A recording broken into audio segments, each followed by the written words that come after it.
மக்கா, வணக்கம் மக்கா. இந்த வாரம் ஊர் சுத்த கிளம்பியாச்சு. இந்த வாரம் போன ஊர் பார்த்தீங்க அப்படின்னா கூக்கால் அப்படிங்கிற ஒரு சின்ன கிராமம்தான். வாங்க மக்கா, அந்த கிராமத்தை பற்றி நம்ம இப்போ தெரிஞ்சுக்குவோம். இந்த கிராமத்துக்கு எப்படி போகணும் பார்த்தீங்க அப்படின்னா, எங்கே இருந்தாலும் கொடைக்கானலுக்கு வந்துடுங்க. ஸோ கொடைக்கானல் தான் நமக்கு மிட் பாயிண்ட்டு. அங்கேருந்து ஒரு 35 கிலோமீட்டர் ட்ராவல் பண்ணால் தான் அந்த சொர்க்கத்தை நம்ம பார்க்க முடியும். நம்ம கொடைக்கானல் பஸ் ஸ்டாண்டு வந்துவிட்டோம். ஸோ இங்கேருந்து எப்படி போனோம் பார்த்தீங்க அப்படின்னா, பழம்புத்தூர் அப்படிங்கிற ஒரு ஊருக்கு பஸ்ஸு போணுச்சு. ஸோ அந்த வழியாக போனால் தான் நம்ம கூக்கால் அப்படிங்கிற ஒரு கிராமத்தில் போய் இறங்கலாம். இந்த ஊருக்கு பஸ்ஸு பார்த்தீங்க அப்படின்னா ஒரு குறிப்பிட்ட டைம் தான் கொடுத்துருக்காங்க. ஸோ முடிஞ்ச அளவுக்கு இயர்லியாக 5:30 மணி 5 மணிக்கு வந்துடுங்க. ஸோ அப்போ தான் நம்ம வந்து அந்த ஊருக்கு நம்ம ஈஸியாக போகலாம். இந்த ஊருக்கு எந்த வழியாக போகலான்ற நான் இப்போ தெளிவாக சொல்லிடுறேன். கொடைக்கானல் வந்துட்டு அங்கேருந்து பழம்புத்தூர் வண்டி ஏறி கூக்கால் அப்படிங்கிற இறங்கிக்கலாம். அப்படி இல்லை அப்படின்னா பூம்பாறை அப்படிங்கிற ஒரு ஊருக்கு போவோம். ஸோ அதுவுமே அருமையான வில்லேஜ் தான். அந்த ஊருக்கு போனாலும் நீங்கள் அங்கேருந்து போய் அதுக்கப்புறம் கூக்கால் அப்படிங்கிற ஊருக்கு போய்க்கலாம். ஸோ முடிஞ்ச அளவுக்கு நீங்கள் கொடைக்கானலேருந்து ஃபஸ்ட்டு கூக்கால் பார்த்துருங்க. டேரெக்டாக வண்டியே இருக்கும், அதுவே நீங்கள் இப்போ ஏறிக்கலாம். டைம் பார்த்திங்க அப்படின்னா மேக்ஸிமம் 5:30 மணிக்கெலாம் வந்துடுங்க. ஸோ பஸ்ஸு வந்து நம்ம சொல்கிற டைமுக்குலாம் கிடையாது, அங்கே ஒவ்வொரு டைமுக்கு வருது. ஸோ அதனால் நீங்கள் அங்கே வெயிட் பண்ணி தான் ஏறுற மாதிரி இருக்கும். முடிஞ்ச அளவுக்கு சீக்கிரம் வந்துடுங்கன்னா நல்ல வியூ பாயிண்ட்டை நம்ம பார்க்கலாம். ஸோ வாங்க, நம்ம அந்த பஸ்ஸோட டைமிங்கெல்லாம் சொல்லிட்டேன், இது எப்படி போகணுங்கிறத சொல்லிட்டேன், எந்த ஊருக்கு போகணுங்கிறத. ஸோ மித்த டீட்டெயில் எல்லாமே நம்ம பார்க்கலாம் வாங்க. வெளியிலேருந்து இந்த கிராமத்துக்கு போகணுன்னு நினைக்கிறவங்க முடிஞ்ச அளவுக்கு கொடைக்கானல் வந்தோன்னா ஒரு ரூம் போட்டுருங்க. ஏன் சொல்கிறேன் அப்படின்னா, கண்டிப்பாக ரெஸ்ட் ரூம் வசதி, குளிக்கிறதுக்கு இதுக்கான வசதிகள் வந்து வெளியில் கிடையாது. பஸ் ஸ்டாண்ட்லேயோ இல்லை வெளியில் எங்கேயும் கிடையாது. நீங்கள் ரூம் போட்டால் மட்டும் தான் கிடைக்கும். ஸோ நீங்கள் முடிஞ்ச அளவுக்கு நீங்கள் வந்து ரூம் போட்டுட்டு அங்கே போய் ஃப்ரெஷ்அப் ஆகிட்டு பேக்கெல்லாம் வச்சுட்டு வாங்க, இந்த வில்லேஜ் நம்ம சுற்றி பார்க்கலாம். ஸோ வாங்க, இந்த கிராமத்துக்கு எப்படி போகலாங்கிறத நான் உங்களுக்கு காமிக்கிறேன். நம்ம கொடைக்கானல் பஸ் ஸ்டாண்ட்லேருந்து இப்போ கூக்கால் அப்படிங்கிற ஊருக்கு நம்ம பஸ் ஏறியாச்சு. ஸோ பஸ் ஏறி போயிட்டுருக்கோம். நம்ம இந்த லாஸ்ட்டில் உட்காந்தனால அந்தளவுக்கு நான் வியூ எடுக்க முடியல. பட் வந்து இது அடர்ந்த காட்டுக்குள்ளே தான் போவோம். நம்ம நார்மலாக போகிற ரூட்லாம் இல்லை, ரொம்ப காடு மாதிரி தான் இருக்கும். அந்த மாதிரி தான் போயிட்டுருக்கு. பட் நல்லாயிருக்கு, வியூ பாயிண்ட் எல்லாமே சூப்பராக இருக்கும்.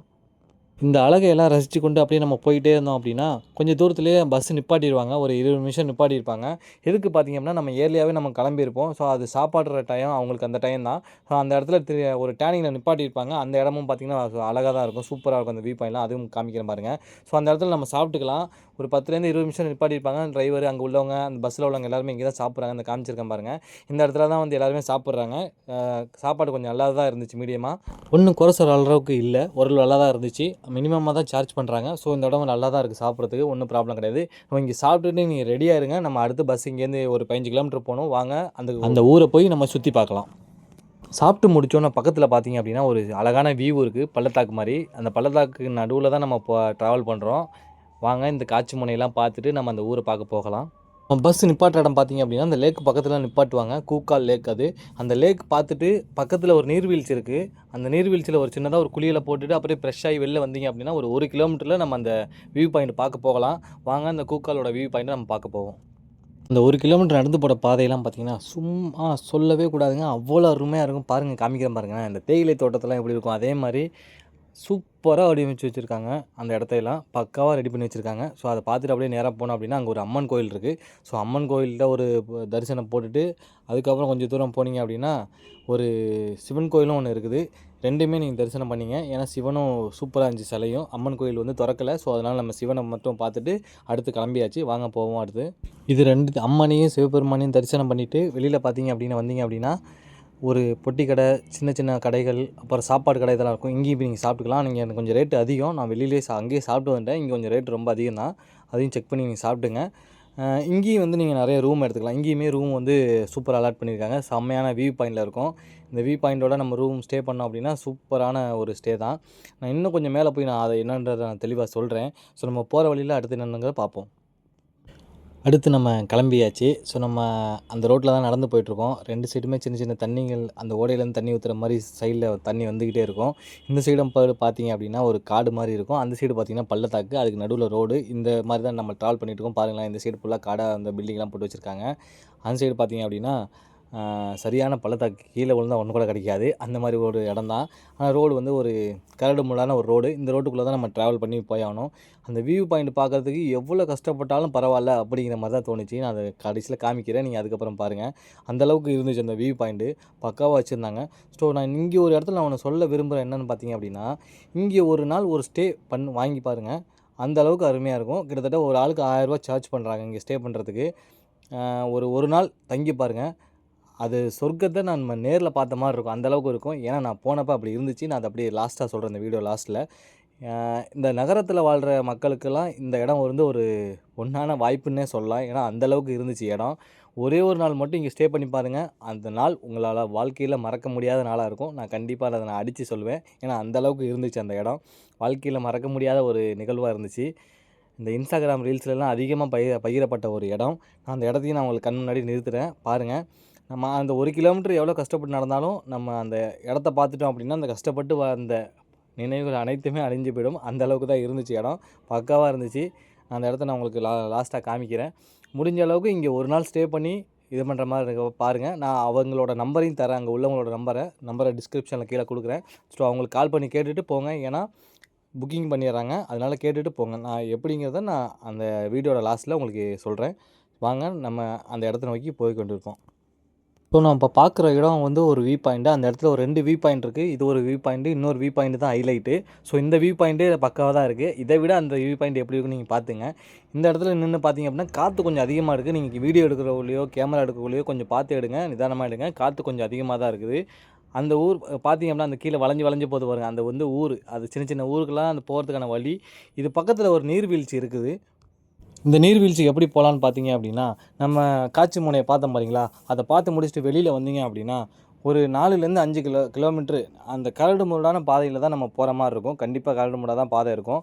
முடிஞ்ச அளவுக்கு நல்லா சேஃப்டியாகவே போங்க. முடிஞ்ச அளவுக்கு லேடிஸ் வந்து இந்த இப்போ ஃபால்ஸுக்கு போகிறத தவிர்த்துருங்க. ஏன்னு நான் சொல்கிறேன். ஏன்னா கிட்டத்தட்ட 5 கிலோமீட்டர் காட்டுக்குள்ளே அந்த கரடுமுரடான பாதையில் தான் நம்ம போய் ஆகணும். அதுக்கு ஏன்டா இவ்வளோ கஷ்டப்பட்டு ட்ரெக் பண்ணி போடணும் அப்படின்னு நீங்கள் கேட்கலாம். கண்டிப்பாக கேள்வி இருக்குது. கண்டிப்பாக ஒரு விஷயம் இருக்குது. ஏன் சொல்கிறேன் அப்படின்னா, ஆகாயக்கங்கை நீர்வீழ்ச்சி கொல்லிமலையில் ஒரு நீர்வீழ்ச்சி இருக்குது. அது கிட்டத்தட்ட ஒரு 300 அடி உயரத்துலேருந்து ஊற்றுன்னு சொல்கிறாங்க. ஸோ அதில் ஒரு மடங்கு அளவுக்கு தான் இந்த நீர்வீழ்ச்சி இருக்கும். அந்த அளவுக்கு சூப்பராக இருக்கும் அந்த நீர்வீழ்ச்சி. பயங்கரமாக கொட்டும். இதை எங்களால் போய் எடுக்க முடியல. ஏன்னா அங்கே ரேஞ்சர் வந்து ஃபாரஸ்ட் ரேஞ்சர் வந்துட்டாங்க. எங்களை அலோவ் பண்ணலை. பட் நீங்கள் ஒரு 5 மணிக்கு 6 மணி 8 மணிக்குள்ளே போயிட்டீங்க அப்படின்னா கண்டிப்பாக உள்ளே போகலாம். முடிஞ்ச அளவுக்கு லேடிஸ் அழைச்சிட்டு போகாதீங்க. இது ரொம்ப இன்டீரியரான ஏரியா, ரொம்ப காடுக்குள்ளே போகிறது. எப்படி என்ன நடக்குங்கிறத நம்ம சொல்ல முடியாது. முடிஞ்ச அளவுக்கு லேடிஸ் போகிறத தவிர்த்துருங்க. ஒரு சில இடங்களில் நம்ம பார்க்காம இருக்கிறது நல்லது தான், நமக்கு நல்லது தான். ஓகேங்களா? அதுக்காண்டி தான் நான் இந்த வீடியோ சொல்லியிருக்கேன். வேறு ஒன்றும் தப்பாக எடுத்துக்க வேண்டாம்.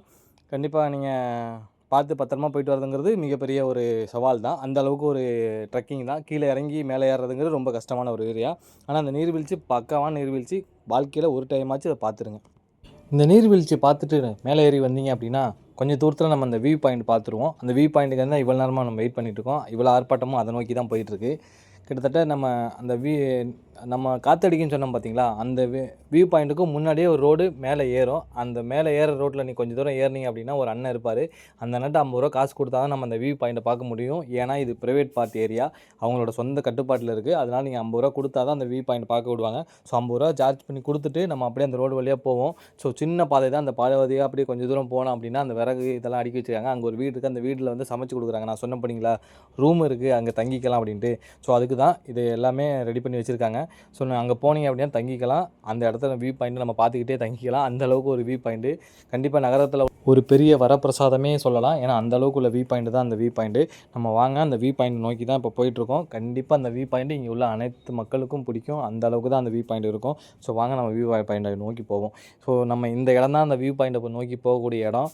இந்த இடம் பார்த்திங்கன்னா அந்த மாடெல்லாம் கட்டி போட்டிருக்காங்களா, வேறு லெவலில் இருக்குது. அங்கிட்டு மாடு இருக்கும், ஆடு இருக்கும், நாய் இருக்கும். எல்லாமே இந்த இடத்துல அந்த சின்ன வியூ பாயிண்ட்டுக்குள்ளே தான் இருக்குது. கிட்டத்தட்ட இதான் அந்த லாஸ்ட் எண்டு. கிட்டத்தட்ட அந்த ஒரு வீடு தான் அந்த எண்டு. அதை தாண்டினா பெரிய பள்ளத்தாக்கு. ஸோ அது லாஸ்ட்டில் தான் இருக்குது அந்த வீடு. பாருங்கள் எவ்வளோ அருமையாக அமைஞ்சிருக்குன்னு பாருங்கள். ஸோ இந்த வழியாக தான் சின்ன ஒரு பாதை மாதிரி தான் போகுது. கிராமத்துக்குள்ளே போகணுன்னா எப்படி இருக்குமா அது மாதிரி தான் போகுது. ஸோ இதை தாண்டி தான் அந்த வியூ பாயிண்ட்டு. அந்த வியூ பாயிண்ட் அங்கிட்டு தெரியுது பாருங்கள். அந்த கொட்டாய்க்குள்ளே போய் அந்த இடத்துல உட்காந்து அந்த வியூ பாயிண்ட்டை பார்க்குறதுக்கு செம்ம அருமையாக இருக்குங்க. அந்தளவு தான் வியூ பாயிண்ட்டு. உங்களுக்கு என்னோடய ஃபோன் அந்தளவுக்கு கிளாரிட்டி கிடைக்கல, அதனால் எடுக்க முடியல. ஆனால் கிட்டத்தட்ட அந்த இடத்துல நீங்கள் உட்காந்து அந்த வியூ பாயிண்ட்டை பார்த்தீங்க அப்படின்னா உங்களோட வாழ்க்கையில் நடந்த அனைத்தையுமே மறந்துடுவீங்க. அந்தளவுக்கு தான் அந்த வியூ பாயிண்ட் இருக்கும். சூப்பராக இருக்கும். நான் போகக்குள்ள என்னாச்சு அப்படின்னா, இந்த பக்கம் ஃபுல்லாக மிஸ்ட் ஏறுது, இந்த பக்கம் ஃபுல்லாக மழை பெய்யுது, இந்த பக்கம் ஃபுல்லாக வெயில் அடிக்குது. 3 கிளைமேட்டும் ஒரே இடத்துல பார்த்தேன். அந்தளவுக்கு இருந்துச்சு அந்த வியூ பாயிண்ட்டு.